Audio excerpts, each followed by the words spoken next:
apresentaremos a continuação as aulas que oferecemos em julho de 2010 a qualificados dirigentes sociais sobre o Capital de Marx, durante curso coordenado pelo professor José Paulo Neto, curso que se desenvolveu nas instalações da Escola Nacional Florestan Fernandes, do MST, do Movimento dos Trabalhadores Sem Terra. Não existe outra forma de encarar o estudo dessa magnífica obra de Marx, se não começar pelo seu capítulo inicial, o capítulo da mercadoria. É verdade que a leitura desse capítulo apresenta dificuldades, mas não é impossível realizá-la com sucesso. Basta vontade e determinação. Várias são as razões para as dificuldades dessa leitura. De certa maneira, esse capítulo ele condensa toda a questão do método de Marx. Então aí aparece a relação entre forma e conteúdo, essência e aparência, desenvolvimento de categorias. Então é um capítulo realmente complicado. E eu diria que, superado esse capítulo, a leitura dos capítulos seguintes já começa a ser já mais palatável e quase que a gente pode seguir a leitura sozinho. Tá?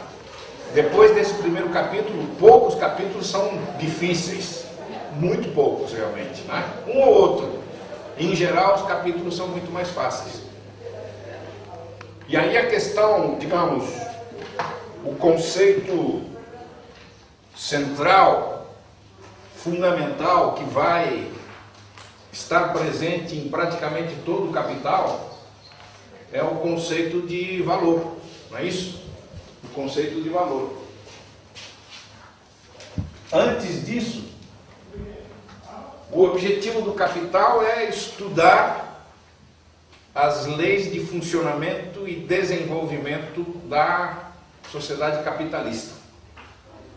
O ponto de partida vai ser o estudo da mercadoria, porque na sociedade capitalista a produção de mercadorias é uma produção generalizada. E o conceito fundamental que vai aparecer aí é o conceito de valor, que não é um conceito muito fácil. E é extremamente importante.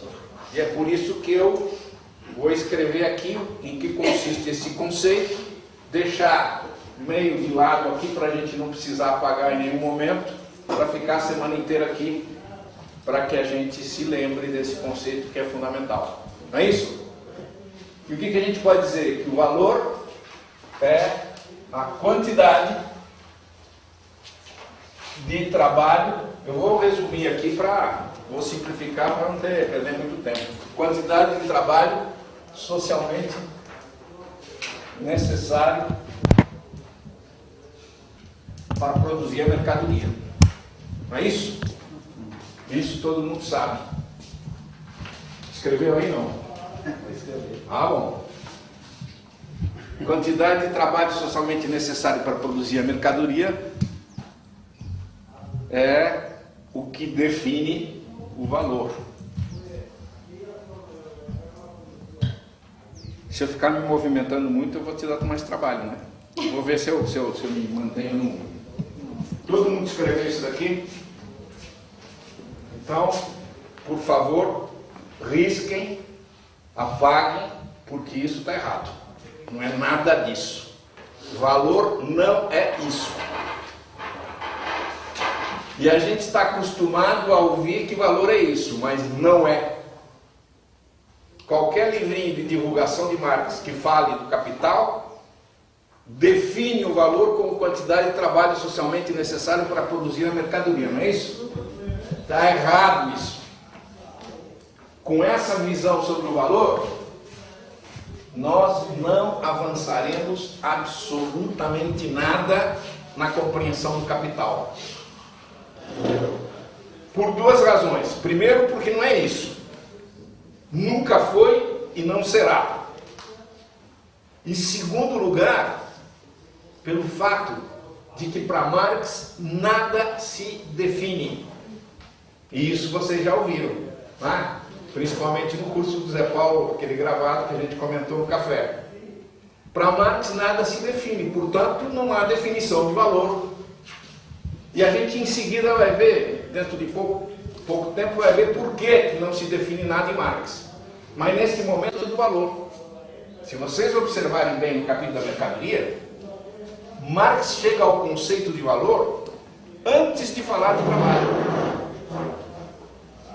Quer ver?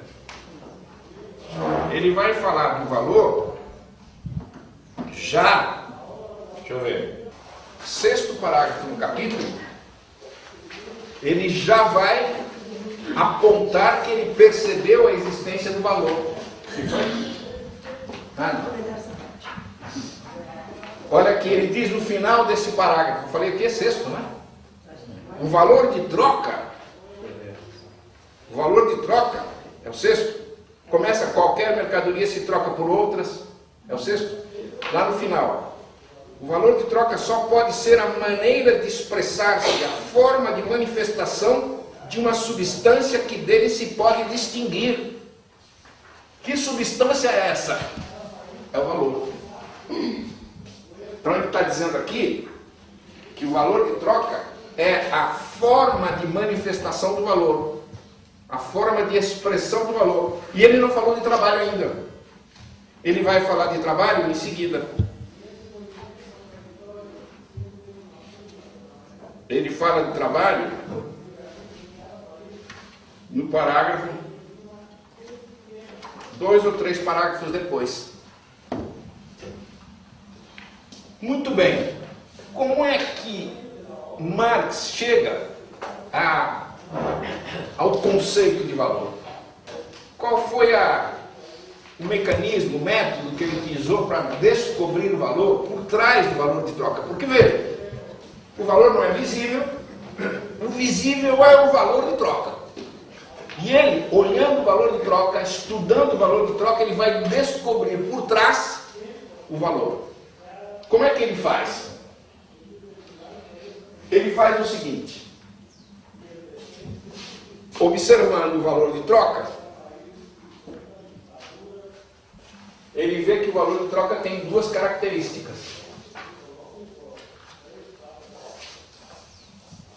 O valor de troca, ele é, primeiro, relativo. Isto é, o valor de troca de uma mercadoria depende da outra mercadoria. Mudando a outra mercadoria, muda o valor de troca.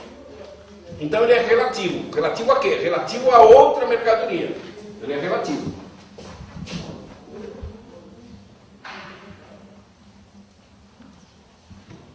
E ele é também variável.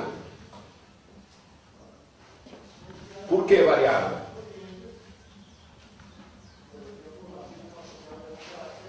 Na verdade, o valor de troca varia segundo o lugar e o momento, tempo e espaço. De hoje para amanhã, o valor de troca de uma mercadoria muda. O preço da mercadoria muda, de hoje para amanhã. Daqui para São Paulo, o preço da mercadoria é diferente. Então, o valor de troca, ele é variável. Além de relativo, ele é variável.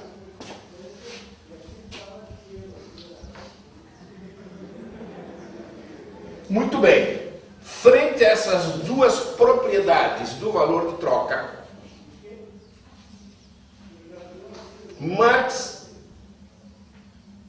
a Marx é sugerida a possibilidade de que o valor de troca seja também casual. Isto é, se ele é variável e relativo, parece que ele não tem explicação. Parece que ele seja casual. Se é casual, não tem explicação. E justamente o que ele quer mostrar é que ele precisa demonstrar é que o valor de troca não é casual e que sim tem uma explicação. E mais, que essa explicação, apesar do valor de troca ser relativo, que essa explicação está no interior da mercadoria, vamos chamar aqui mercadoria A, no interior da mercadoria A. Ele precisa demonstrar isso.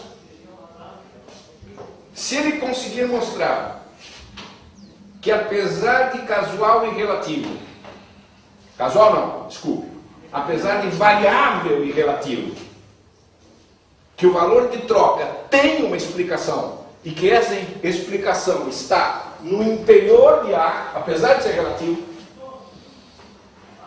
é alguma propriedade de A. Se ele demonstrar isso, o que falta? Simplesmente dar um nome para essa propriedade de A. E o nome vai ser justamente o valor. Mas ele precisa demonstrar que isso é real. Que é real. E aí ele vai dar o nome. Primeiro ele vai descobrir se é real e depois dar o nome. Como é que ele vai demonstrar que existe e é real? Ele vai fazer o seguinte. Ele vai usar de um artifício. O artifício que ele vai usar é muito simples. A variabilidade não é no tempo e no espaço. Não, fica claro. Então, veja, a variabilidade ocorre no tempo e no espaço. Qual é o artifício que Marx vai utilizar? Ele vai utilizar o seguinte artifício. Eu vou eliminar as variações de tempo e espaço. E vou analisar em um instante do tempo em um determinado lugar. Eu vou analisar esses diferentes valores de troca da mesma mercadoria. Então vamos lá. XA, não, vamos botar aqui uma unidade de A igual 2 unidades de B, 3 unidades de C, meia unidade de D, 5 unidades de E, 20 unidades de F e assim sucessivamente.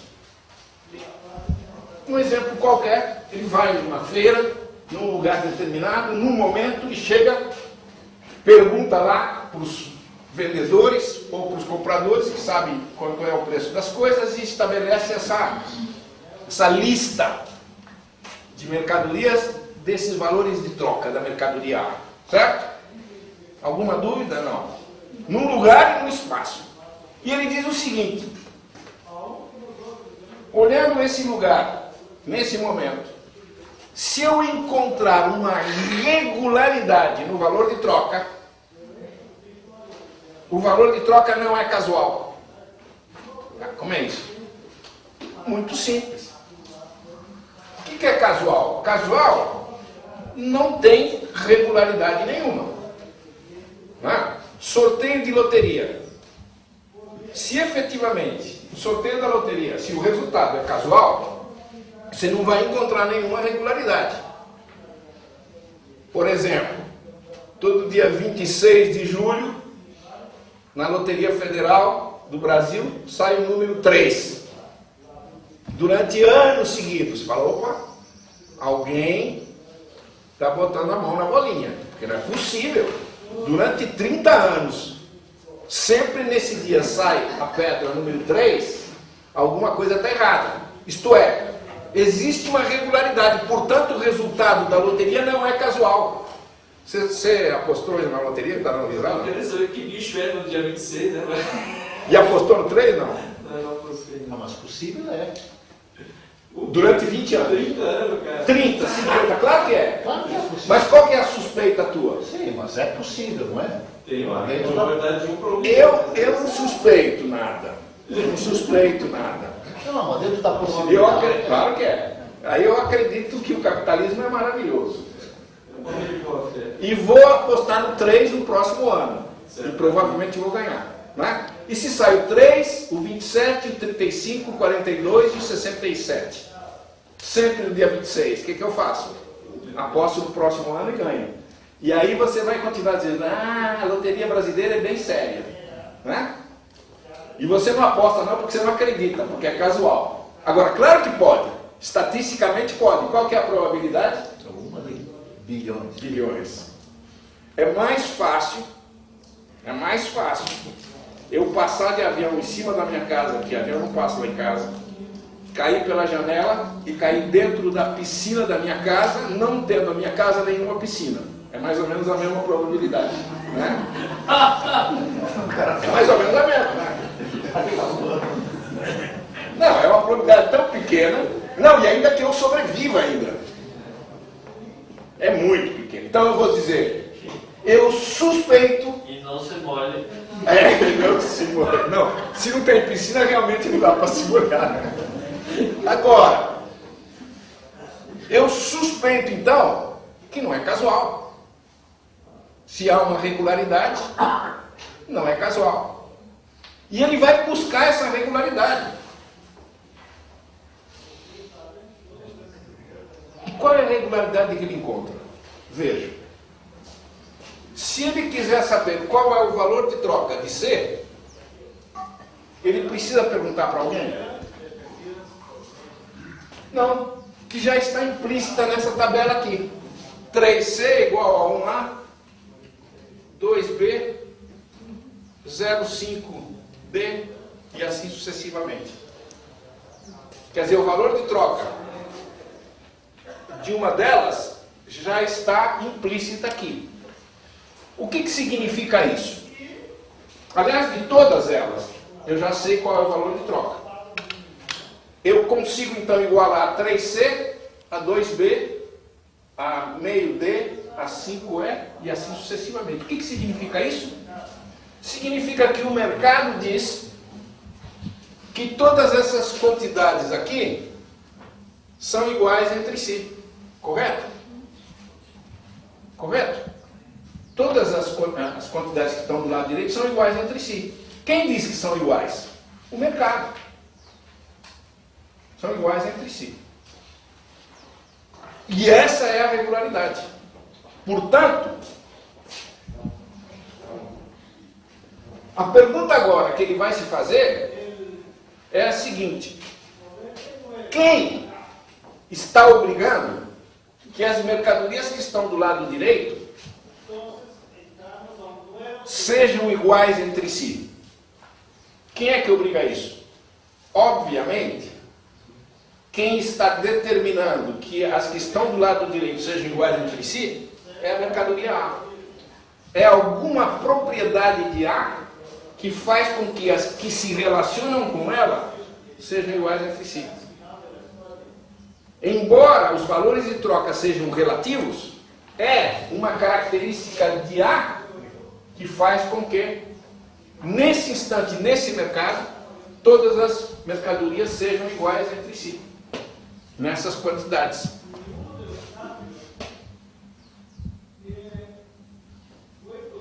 Há aqui uma possível objeção, que é a seguinte: mas Marx utilizou como é que eu chamei? Subterfúgio? Não, um artifício. Porque ele eliminou as variações do tempo e do espaço. Não é? Qual é a resposta a isso? Bom, mas acontece que a igualdade entre as diferentes mercadorias que estão do lado direito, a igualdade entre elas ocorre em qualquer lugar e em qualquer momento. Só que em outras proporções. Digamos que aqui seja o mercado de Guararema, G, hoje. O mercado do Brás, vai ser diferente. 1A igual a 2,5B, 2,5C, 0,7 E e qualquer outra coisa. Mas todos os diferentes valores de troca da mercadoria A no mercado do Brás vão ser iguais entre si. E se eu pensar no mercado do Brás uma semana atrás, claro que os valores de troca vão ser diferentes, mas todos vão ser iguais entre si naquele momento e naquele lugar. Isso significa que está garantida a ideia da regularidade, portanto o valor de troca não é casual. Se ele não é casual, ele tem uma explicação. E a explicação está no interior de A. Qual é o nome que eu vou dar para essa propriedade de A? Valor. Valor é um nome que Marx escolheu para essa realidade que ele descobriu. Em que consiste, então? Vou descrever, não vou definir. Em que consiste esse termo, valor? Representa quê? Representa, neste momento, um poder de compra que tem certa magnitude da mercadoria A, que permite que ela tenha valores de troca de certa magnitude. É um poder de compra, portanto. Tudo bem. Valor, poder de compra. Poder de compra. O que ele vai fazer agora? A partir daí, ele vai estudar o valor mais de perto. Ele já descobriu, vejam, o valor não é uma ideia. O valor não é uma ideia. O valor é uma realidade que está na natureza da mercadoria. Claro que por estar na realidade, por ser real, por ser uma propriedade verdadeira da mercadoria, eu produzo na minha cabeça a ideia de valor. Então, é real. O valor é algo real. E por isso eu crio na minha cabeça a ideia sobre ele. Para poder entendê-lo. Mas ele é real, não é uma simples ideia. Muito bem. O valor é um poder de compra da mercadoria. Vou olhar esse poder de compra, esse valor, mais de perto. E vou pensar na cadeira. Essa cadeira aqui. Sei então que essa cadeira é útil, porque eu posso usar para sentar, para descansar, para escrever, e eu sei que ela tem valor, porque ela pode se trocar por 1000 mercadorias. Primeiro eu vendo, troco por dinheiro, depois eu compro o que eu quiser, numa certa quantidade, óbvio. Tá? A pergunta que Marx se faz agora é a seguinte: para ser cadeira, ou melhor, não vamos falar de cadeira, que é um negócio já mais modernoso. Vamos falar de um banquinho para sentar. Para ser banquinho para sentar, precisa ter valor? É indispensável para o banco, para a natureza do banco. Banco de sentar, não banco de dinheiro. Porque se fosse de banco de dinheiro seria bancária, né? Natureza bancária. Como é banco de sentar, deve ser natureza bancal. Né? Não é? O português está perfeito, não? Então, para a natureza bancal. Bancal se escreve como? Se escreve assim, ó. Bancal, para diferenciar de, né? Assim, português bem bonitinho. Para ser banco, para ser essa natureza de banco, precisa ter valor? Resposta? Mais alto que eu não escutei. Vocês nunca viram um banco, nunca existiu na história da humanidade um banco que não tenha valor? Sim ou quê? Existiu ou não? Isso significa que para ser banco não precisa ter valor. A natureza bancal não exige que a existência do valor. Isso significa que o valor, que é um poder de compra, não é um poder natural do objeto produzido pelo trabalho. Não é natural. Porque numa sociedade primitiva, eu queria um banco, fui na natureza, cortei uma árvore e fiz um banco. Tem trabalho no banco e não tem valor. Com esse banco, numa sociedade primitiva, eu não compro nada. Tem utilidade, claro, mas não tem valor. Não tem valor de troca. Se não tem valor de troca, não tem valor. O valor só existe se houver valor de troca. Algo que tenha valor tem poder de compra sobre outras mercadorias. Se ele não compra nada, porque ele não tem poder de compra, não tem valor. Isso significa o quê? Que o valor é uma característica da mercadoria, mas e é real, mas não é uma realidade material, é uma realidade mais alto, sou surdo, não dê risada, é uma realidade social. É uma realidade social. Se não é da natureza, o valor é real. Eu descobri como realidade nesta mercadoria. Só que é uma realidade que não é da natureza material desse objeto. Se não é da natureza material, só pode ser social. É uma característica da cadeira, do banquinho, e é uma característica que o banquinho não tem por ser banco. O banquinho tem por ser o quê? Produto de um trabalho em uma sociedade organizada de maneira mais alta. De maneira que? Capitalista, nesse caso, nosso. Capitalista ou mercantil pré-capitalista também, mas capitalista com certeza. Para ter valor, o produtor do banquinho precisa ter produzido o banquinho como mercadoria. Portanto, exige uma sociedade mercantil, no caso capitalista que é a nossa. Mas também antes do capitalismo. Então, o que eu posso dizer sobre o valor? Eu posso dizer, não é definição, estou descrevendo. É uma propriedade da mercadoria. É uma propriedade real. Mas não é da natureza material do objeto, do valor de uso, é uma propriedade social.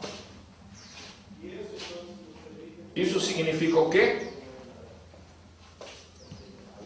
Isso significa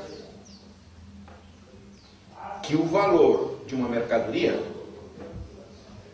mostra que a mercadoria, ou melhor, mostra que o produto do trabalho foi resultado da produção numa sociedade mercantil. O valor de um produto do trabalho mostra que ela surgiu sob relações mercantis. O valor desta cadeira me diz, esta cadeira foi produzida por uma sociedade mercantil. O valor expressa relações mercantis. Está claro isso? Mais ou menos, porque eu não consigo separar o valor de uso disso aí. E na sociedade primitiva? O valor de uso está dado na sociedade primitiva igual. Sim, Então, sem dúvida. separar agora. Mas eu pergunto, na sociedade... Falar valor de troca, então. Na sociedade primitiva tinha valor de troca? Não. E valor? Tem Qual valor? valor de uso. Não esse conceito. Valor de uso, exatamente. Mas eu crio um novo conceito que não tem nada a ver com o valor de uso que eu chamo de valor, porque é chamado de macaco. Se você quiser, eu mudo o nome. É uma questão de nome. Mas veja, valor de uso é uma coisa, valor, que Marx chama de valor, é uma coisa completamente diferente. Não tem nenhuma relação. Tem, mas é outra. Né? Depois a gente vê. Mas aí é uma questão de nome. Em qualquer sociedade, veja o que Marx vai dizer, veja que gênio que é esse bicho feio aí. Veja, ele diz, a mercadoria, cadê o que eu tinha escrito já? A mercadoria, ela é valor de uso e valor. Eu tinha colocado valor de troca, né? Só espera um pouquinho. Agora substituo por valor. Ele diz, o valor de uso é o conteúdo material da riqueza. Vou avançar um pouquinho para responder isso daí. É a base do valor de troca. Sem dúvida. E o valor, o que Marx vai dizer que é? É a forma social e histórica da riqueza na época mercantil. Isto é, a riqueza, em qualquer época histórica, ela está constituída por valores de uso. Qualquer época histórica. A forma como a riqueza, que é valores de uso, aparece em determinada etapa da sociedade humana é a forma valor, que não é a forma que existe em toda a história da humanidade. Não. Existe uma parte da história, pequena é verdade, nem tão pequena, que a forma não é mercantil, que é o início da humanidade. E existe, pelo menos acreditamos que vai existir, uma sociedade pós-capitalista em que a riqueza vai ser valor de uso, mas não vai ser valor. Como é que chama essa sociedade? Comunista. Então, o valor é a forma de existência da riqueza em determinado período. E mais importante que isso, é verdade que o valor existe e existiu durante um período muito longo de tempo da história da humanidade. Né? No feudalismo tinha valor. Na época romana tinha valor. Mas é só na sociedade capitalista em que o valor se generaliza. Praticamente tudo que tem valor de uso tem valor. Me dê um exemplo hoje de algo que tenha valor de uso e que não tenha valor. Hoje. Mais alto, por favor. Todo mundo fala baixo nessa turma, caramba. Está esquentando ainda. Está esquentando, né? Um exemplo de valor de uso que não tenha valor hoje na nossa sociedade capitalista. O ar. Já começa a ter valor, né? Mas o ar é uma boa ideia. A água já é menos do que o valor, do que o ar, né? A água já. E o ar daqui a pouco. Mas o ar é um bom exemplo. Agora bota. Vai carbono é. Já está, né? Agora bota 50 anos atrás, no capitalismo.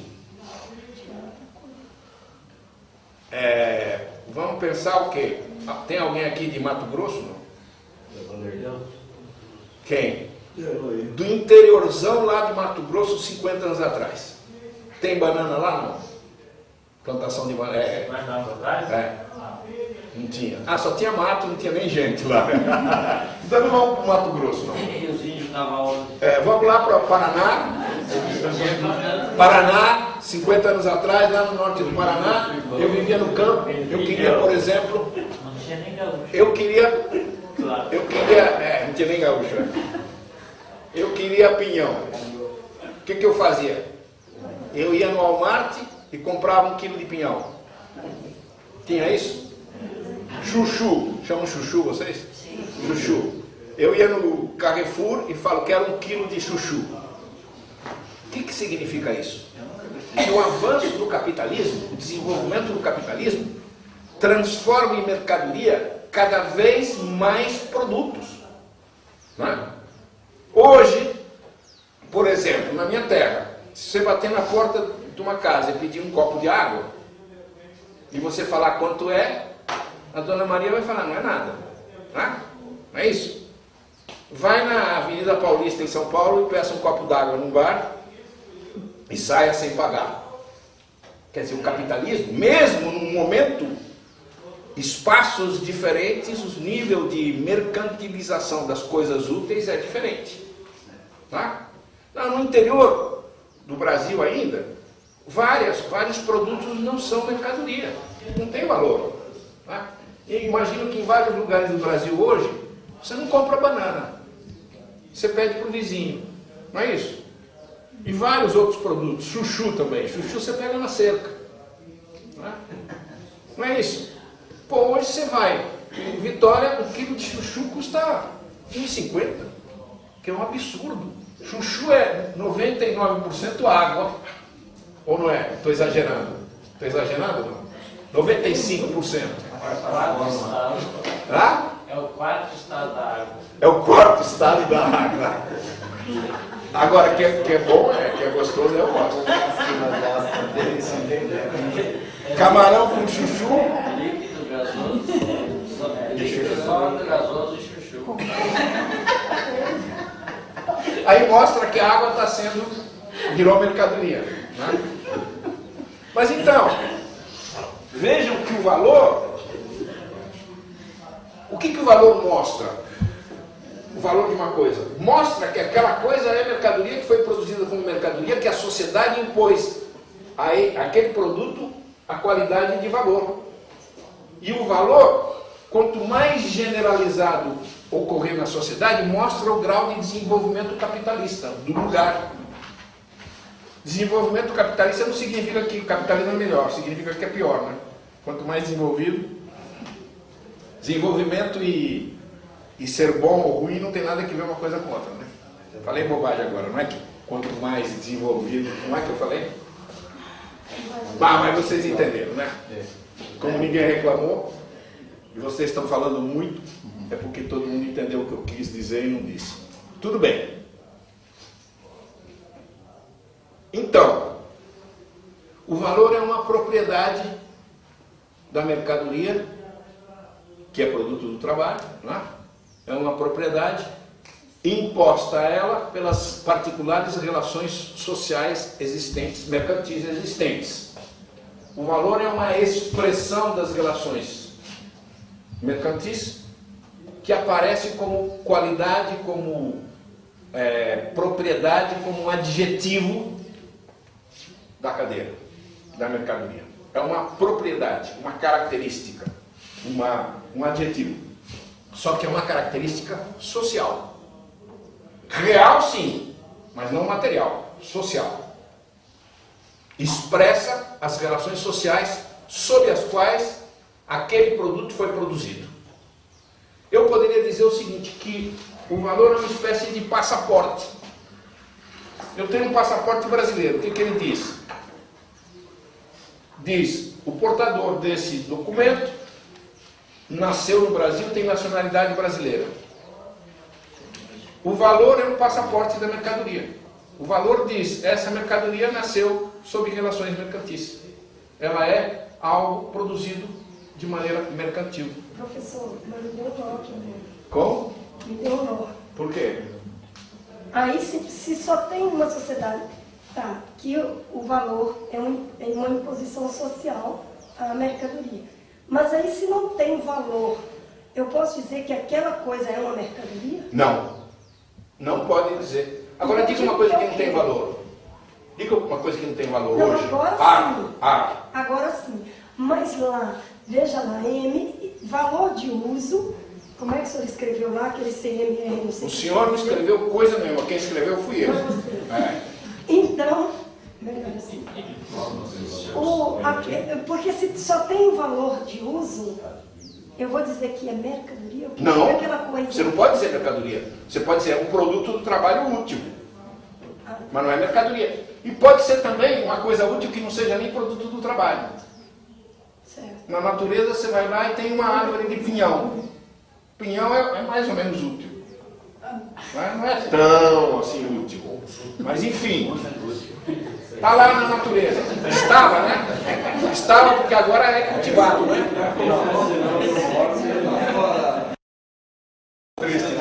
Não, eu já não como pinhão hoje, ó.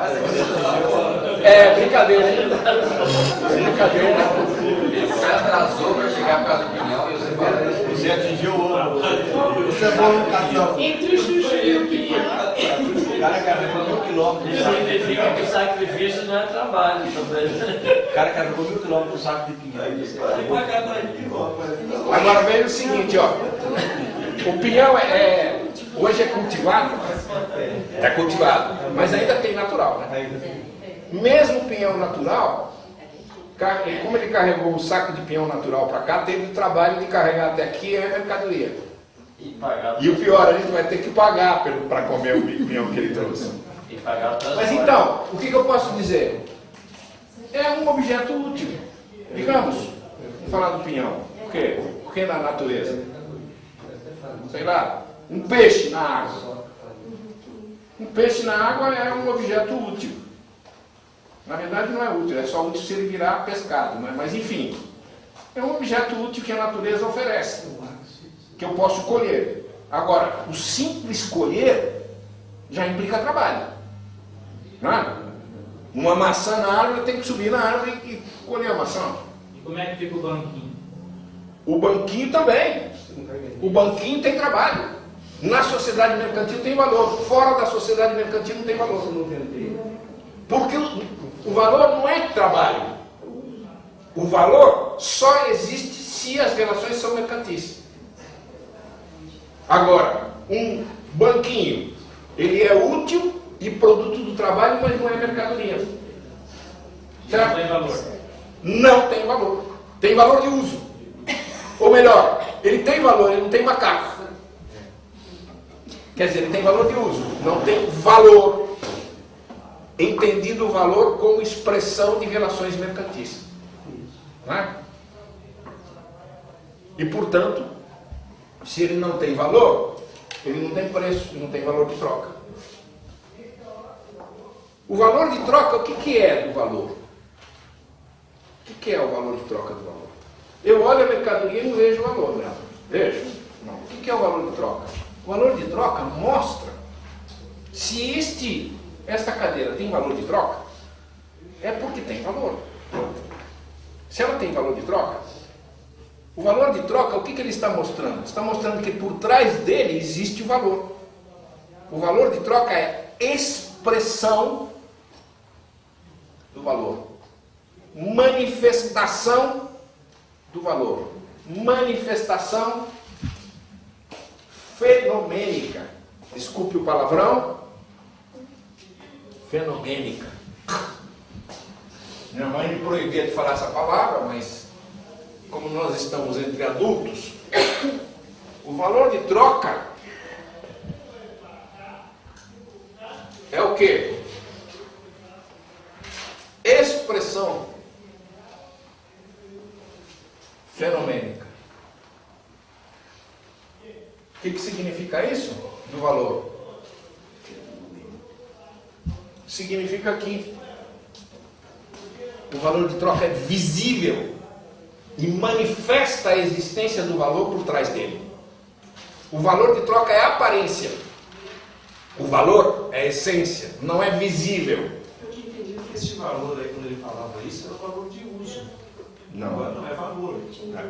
Enquanto essa função social na sociedade mercantil. Eu pensava que fosse, bom, o valor de troca é a materialidade, a manifestação do valor de uso. Porque veja, na tua leitura, Marx está falando o seguinte, ó, a mercadoria é a unidade de duas coisas, valor de uso e valor. Ele diz, eu vou deixar de lado, por enquanto, o valor de uso. Eu vou olhar somente o valor de troca. Você lembra disso? Logo no começo. E ele vai abandonar o valor de uso por um tempo. Ele só vai voltar a se preocupar com o valor de uso mais tarde. Ele diz, o valor de uso o valor de uso, ele é o motivo de estudo do que ele chama de mercadologia, não sei, né? Merciologia. Mas não me interessa nesse momento. Eu vou me concentrar no valor de troca, que é o outro lado da coisa.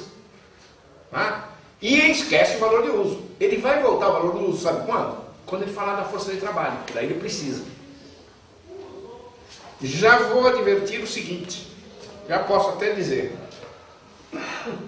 o conceito de utilidade de Marx, embora Marx não diga, não expresse claramente isso, é diferente do conceito de utilidade do pensamento neoclássico neoliberal. Qual é o conceito de utilidade para o pensamento neoclássico, para a economia burguesa? Utilidade para a economia burguesa é uma relação subjetiva indivíduo-objeto. É uma relação subjetiva. Esta cadeira vermelha eu gosto. Ela é útil para mim.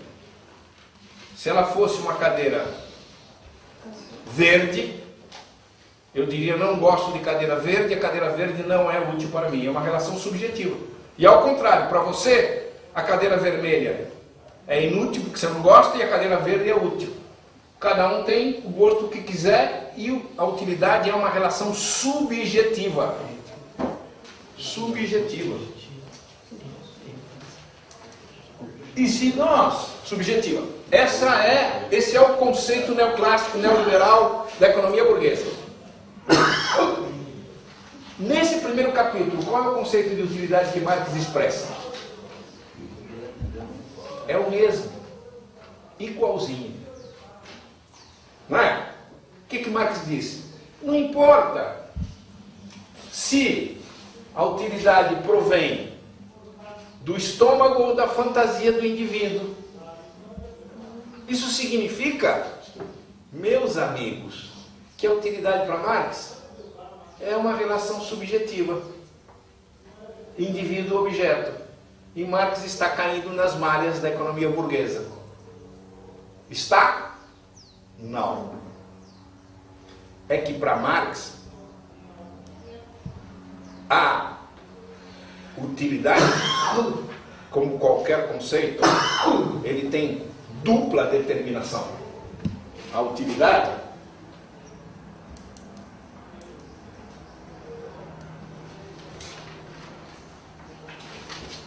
tem aparência e essência.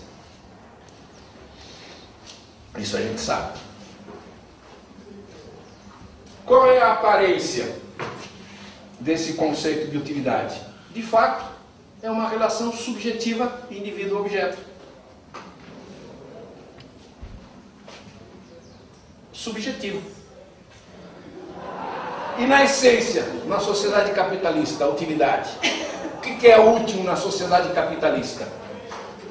É uma relação subjetiva a utilidade do capitalismo? Não. Na essência, é uma relação objetiva. É útil na sociedade capitalista aquilo que serve aos interesses do... Quem falou? Fala em voz alta. Qual que é o teu nome mesmo? Anotar aqui. Fala em voz alta. Do capital. Exatamente. Exatamente. É útil aquilo que serve aos interesses do capital. Porque o capital é o sujeito na sociedade capitalista. Ele pode não ter utilidade para a gente, mas... Não, e veja. Ele faz ter, né? Faz ter. E mesmo aquelas coisas que objetivamente a gente gosta, porque o capital nos impôs esse gosto. Então, por exemplo, eu gosto de feijão. Como feijão. Ele é útil para mim. Né? Um holandês gosta de batata. A batata é boa, mas não é batata inglesa? Por que é batata inglesa? Os ingleses, que não são bestas, descobriram a batata na América, no Peru, não é no Peru? Levaram a batata para a Europa e descobriram que batata é muito mais barata que a alimentação que o povão tinha lá, que os trabalhadores tinham lá. E aí fizeram os trabalhadores, durante a Revolução Industrial, engolir batata dia e noite. Vocês lembram daquele livro, como é? O Germinal, do Zola? Qual que é a alimentação básica dos trabalhadores das minas? Batata. E por quê? Porque batata é mais barato. E aí, a partir de um certo momento, várias gerações, os europeus falaram, pô, nós adoramos batata. Quer dizer, o padrão de consumo foi imposto pelo capital. Então, batata é útil porque interessa ao capital. Agora você fala, mas e se tiver um holandês que não gosta de batata? Isso é possível? Claro que é. E ele não vai comer batata? Não, tudo bem, mas o que importa? Um que não coma, não importa nada. Além do mais, se ele for proletário, que morra de fome. Não quer comer batata, que morra. Mas veja, isso significa que a utilidade também é uma relação subjetiva na aparência.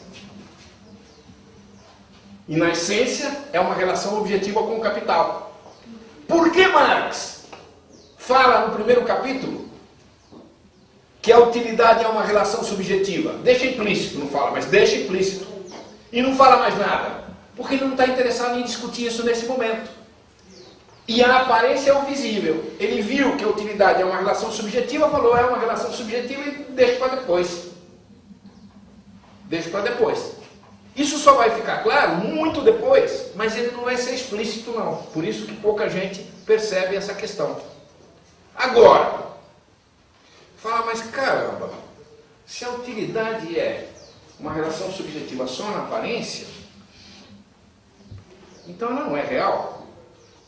Ao contrário. A aparência é uma das duas dimensões verdadeiras do real. A aparência, muita gente se equivoca ao considerar a aparência como um erro do observador. A aparência não é um erro do observador. A aparência é uma das duas caras do real, é tão real quanto a essência. Qual que é o comentário? Faça alto para economizar a minha garganta. Você concorda ou não? É? Qual foi o comentário? Quer falar não? Segredo. Hã? Nada. Você introduziu antes, não conceitou, mas estava descrevendo que o valor de troca é a aparência. E o valor de troca é real. E é real. E o valor é a essência. Isso vai ficar claro para nós se você chegar a ler o capítulo 21, chegaram a ler? A acumulação, como é, reprodução simples. Ali fica claro que a aparência é algo real. Marx não diz com essas palavras, mas vai ficar claro. A aparência é real. Tanto quanto a essência. Mas aí os meus alunos perguntam, bom, tudo bem. A aparência e a essência são reais. Tão reais uma quanto a outra. Mas qual é a diferença dela? Aí é que está a questão. Aí é que está a questão. Nós vamos voltar sobre isso. Mas isso é um aspecto que eu acho importante ver desde o começo. Embora seja difícil para alguém que está começando a ler Marx, né? Porque não tem muita cancha, mas para vocês tudo bem. E é importante que se diga desde já. O que acontece é o seguinte. Ambas são reais. Mas há um certo, eu não sei como dizer, um certo predomínio, uma certa relevância maior da essência sobre a aparência. Uma grande relevância maior de uma em relação à outra, embora ambas sejam reais. Por quê? Pelo seguinte, a aparência, ela simplesmente é. Ela não tem que dar satisfação para ninguém. Ela é assim, ponto final. E ela, muitas vezes, ela esconde a verdadeira essência das coisas. Não é? Ela esconde. A essência é mais complicada. Por quê? A essência precisa, além de dizer como ela é, ela precisa dizer por que a aparência é diferente dela. Como é possível que, sendo eu essência desse jeito, a aparência diga que eu sou diferente? A essência tem que explicar isso. Em outras palavras, a essência tem a tarefa de dizer como é, de explicar-se por que é assim, de explicar por que a aparência faz com que se pense que a essência diverge do que efetivamente é. Não sei se ficou claro isso. De certa maneira, eu poderia dizer que a essência contém dentro de si a aparência. Em que sentido? Ela tem que incorporar dentro de si a explicação de por que a essência mostra, porque a aparência mostra que ela é outra coisa. Talvez isso fique muito em abstrato agora, mas nós vamos ver depois. Por exemplo, capítulos fundamentais de Marx. Lá para frente. Quem não leu, tem que ler. Quem não leu ainda não entendeu Marx. Não entendeu o Capital, que é o capítulo 1 e 2 do livro 3, volume 4. Preço de custo e lucro. Marx vai mostrar a diferença entre mais-valia e lucro. A mais-valia sendo a essência e o lucro sendo a aparência. E ele vai mostrar como é possível que, sendo a mais-valia fruto da exploração, na aparência o lucro é outra coisa. E de fato é. Só para ilustrar isso. Só para ilustrar. Não deveria falar isso não. Mas para ilustrar isso. Tomem um empresário individual. Ele só vai ter lucro se ele for competente. Se ele for essa palavra maravilhosa que deixa a gente estimulado, empreendedor. Não é? Se ele for sagaz.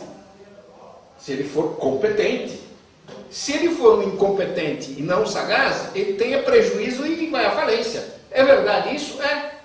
Quem nega isso? No entanto, o fato disso ser verdade não exclui que o lucro tem como origem a mais-valia. Fruto da exploração. Como é que se unem as duas coisas? Como é que é possível que sejam ao mesmo tempo uma coisa e outra? Aparência e essência. Como é que a essência vai explicar que a aparência seja assim, negue e por que nega e por que ela é verdadeira, a verdadeira essência? É isso que Marx faz, começa a fazer no capítulo 1 e 2 do livro 4. É brilhante. Em particular, fundamental nesses dois capítulos é o primeiro parágrafo. Se a gente tiver a oportunidade, eu nem trouxe o livro aqui agora, a gente vai ler pelo menos esse parágrafo para entender a lógica de Marx em relação a esse conflito, a essa oposição, a essa contradição entre essência e aparência. Já no capítulo 21 do livro 1, nós poderíamos ir caminhando isso no intervalo, essência e aparência, e depois nós voltamos volta na mercadoria. Então, porque o primeiro livro, não, volume 4. Volume 4. Livro 3, volume 4. Que o primeiro livro está dividido em duas partes, né? 2 volumes. O segundo, um volume só, e o terceiro, 3 volumes. Então é o quarto. Eu trouxe aí, em algum momento eu trago para cá e a gente dá uma lidinha. Vamos